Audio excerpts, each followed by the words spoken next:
Greetings! So, why don't you become a score farmer? We have big numbers. You thought 1000 PP score was a lot? Unhealthy amounts of total playtime. The unforgiving. A very friendly community of 3 active players. All the gameplay cross-cultural exchange among other constant modes. Fight no job and an average age of 29. But wait, what is score farming? Score farmers dedicate their time to farm as much ranked score as humanly possible, sometimes even surpassing the human limits by farming more score in a day than the entire continent of Africa. Wait, what? Okay, but how do you score farm? You see, you farm ranked score by playing all the ranked maps. Yep, that's pretty much it. Please don't forget to like, subscribe, unsubscribe, dislike, and join my membership. See you next time. But in all seriousness, you become a score farmer by playing maps with high ranked score potential, which will eventually run out, so you will have to opt for the less optimal ones. Each map can give you a certain amount of ranked score depending on the usual stuff like combo, accuracy, and all of this nonsense. The ranked score on your profile will be the sum of all the ranked score you achieved on all the different maps. But Verto, does that mean I can play the unforgiving 100 times to become the #1 score farmer in the world? Well, no.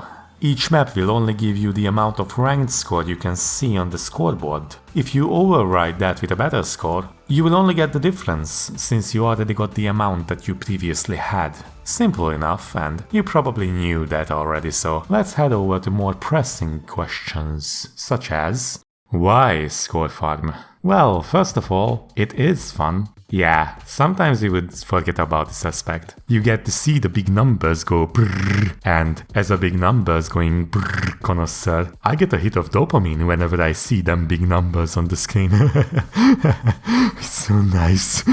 You also get to try out all sorts of maps without having to retry one for hundreds of times, just to get one measly dopamine. Just one, imagine. Imagine grinding for hours just for one measly dose of dopamine. Can you imagine? These PP farming virgins cannot comprehend the chat score farmer. As you can see, score farming is superior to PP farming in every regard that matters. Speaking of PP farming, score farming can also be a nice break from it. You might have spent way too much time retry spamming ringtone-sized maps. Your absolute lack of consistency is worrying, so why not just hop onto the score farming train and fix it by setting cool and awesome challenges such as: how much score can you farm within an hour? How much score can you farm within a day? How much score can you farm within 72 hours without sleeping?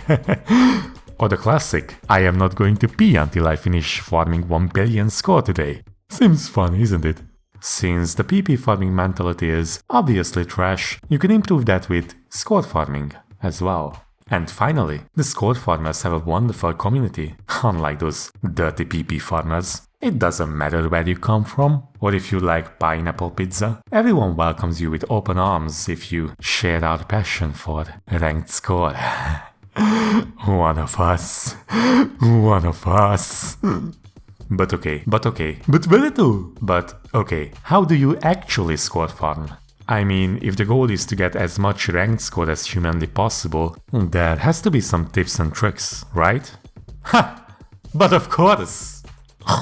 To be an efficient score farmer, my recommendation is to peak around low 3-digit or high 4-digit, then age like a fine wine until you are about mid 4-digit. This will ensure that you are properly washed up, and you never really had that much of a success anyway, making you find new niche ways to strike the heart of the community. Also, it will make you ready to dedicate your playtime to something that only you and a couple of other Oz boomers care about, which is all the people who matter. Let's face it, who cares about these zoomers? At that point, you might develop your own style of score farming. You can go for the F2 route, where you download all the maps and simply play whatever F2 gives you. You can also go the completionist route, where you meticulously note every single map that you have FC'd, so you wouldn't miss any because, oh boy, you can sure miss some of them. I do not recommend this method, but it does give you a nice boost to your insanity level that's pretty much needed for becoming a true score farmer. If you are just starting out,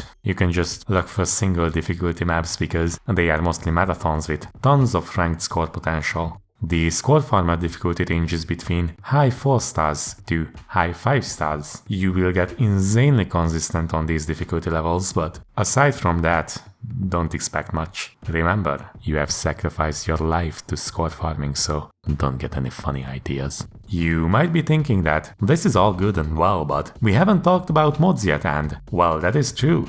Double time is functionally a faster no mod for any true score farmer, since we would never use it on maps that would be actually difficult with it. The mod of your choice doesn't really matter, as long as you are confident that you can get full combo. Hidden may seem overpowered since 1.06 multiplier can go a long way when you apply it to hundreds of billions of score, but wasting no time retrying is much more important, especially if you are just trying out. So if you are a no mod one trick, then feel free to ignore Hidden for the rest of the journey, but if you can make Hidden work, well, all power to you.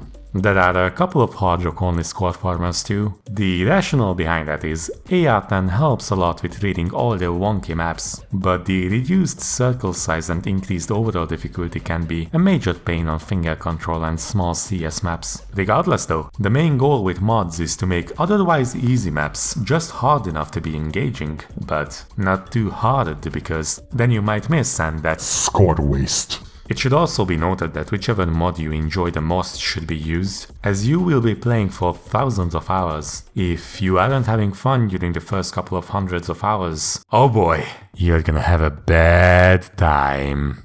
This jack of all trades playstyle is all about perseverance, and together we might be able to defend the score rankings so it is not cast away as an outdated metric. While it used to be the main ranking back in the days, now we only hear people complaining about getting scored V1 and such. Our existence is threatened by new, modern, shiny things. Oh, so we need to do everything to keep our passion alive. So what do you guys think? Are you gonna give score farming a shot? Or are you going to stay a filthy PP farmer? Let me know down in the comments below. And don't forget to like, dislike, subscribe, unsubscribe, or maybe even join our membership. Thank you and see you next time.